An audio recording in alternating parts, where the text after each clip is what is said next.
আসসালামু আলাইকুম বন্ধুরা, আজকে আবারও একটা রান্নার রেসিপি নিয়ে আপনাদের সামনে চলে এসেছি। তো বন্ধুরা, কাছে দূরে দেশ বিদেশে যে যেখান থেকে আমার ভিডিওটা দেখছেন সবাইকে আমার তরফ থেকে অনেক অনেক ভালোবাসা ও অভিনন্দন।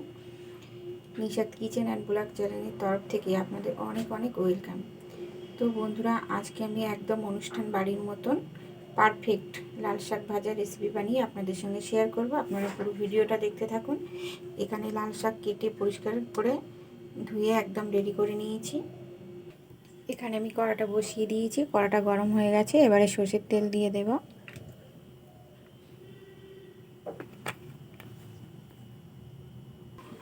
তেলটা আমার গরম হয়ে গেছে, ফোড়নে দিয়ে দেবো শুকনো লঙ্কা। ফোড়নটা আমার হয়ে গেছে, মানে লঙ্কাটা আমার ভাজা ভাজা করা হয়ে গেছে। এবারে দিয়ে দেবো কালো জিরে আর রসুন কুচি। এটাকে আমি একটু ভাজা ভাজা করে নেব, বাদামি কালারের করে নেব। তো রসুনটা আমার বাদামি বাদামি কালারের হয়ে গেছে। এবারে দিয়ে দেবো কেটে ধুয়ে পরিষ্কার করে রাখা লাল শাক।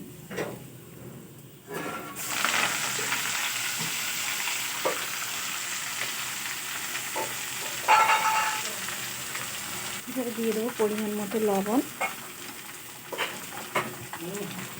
আর দিয়ে দেবো অল্প একটু হলুদ গুঁড়ো। এবারে শাকটাকে একটু উল্টে পাল্টে নাড়াচাড়া করে নেব।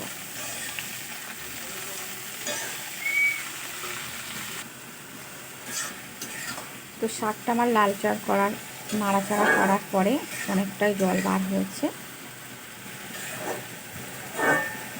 এক্সট্রা জল দিতে লাগবে না, এই জলেই আমার শাক ভাজাটা হয়ে যাবে।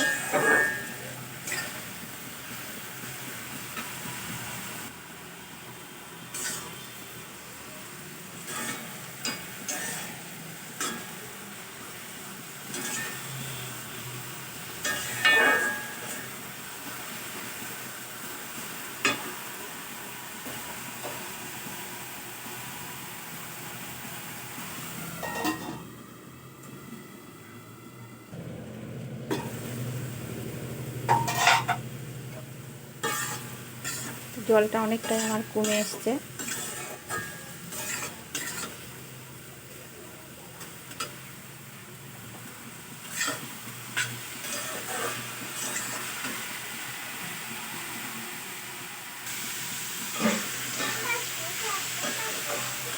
তো জলটা আমার প্রায় শুকিয়েই এসছে। এবার আমি দিয়ে দেবো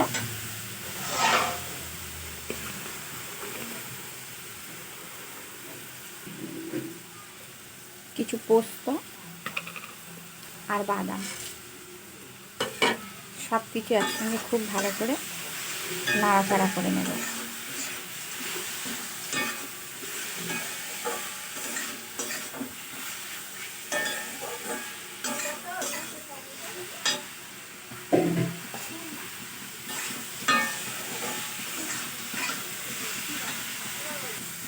লাল শাক ভাজাটার টেস্টের জন্য আমি দিয়ে দেবো সামান্য একটু চিনি।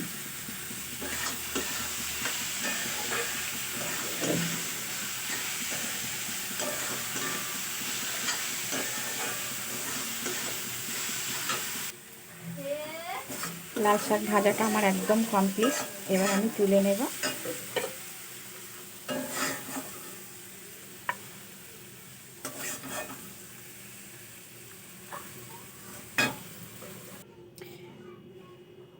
তো বন্ধুরা, একদম অনুষ্ঠান বাড়ির মতো পারফেক্ট লাল শাক ভাজার রেসিপি আমার একদম রেডি। আমার রেসিপিটা যদি আপনাদের ভালো লেগে থাকে তাহলে অবশ্যই লাইক, কমেন্ট, শেয়ার এবং সাবস্ক্রাইব করে আমার পাশে থাকবেন।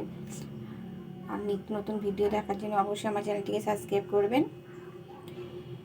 দেখা হচ্ছে অন্য কোনো রেসিপির সঙ্গে। ততক্ষণ আপনারা ভালো থাকবেন, সুস্থ থাকবেন আর সাবধানে থাকবেন। আজকের মতো আল্লাহ হাফেজ।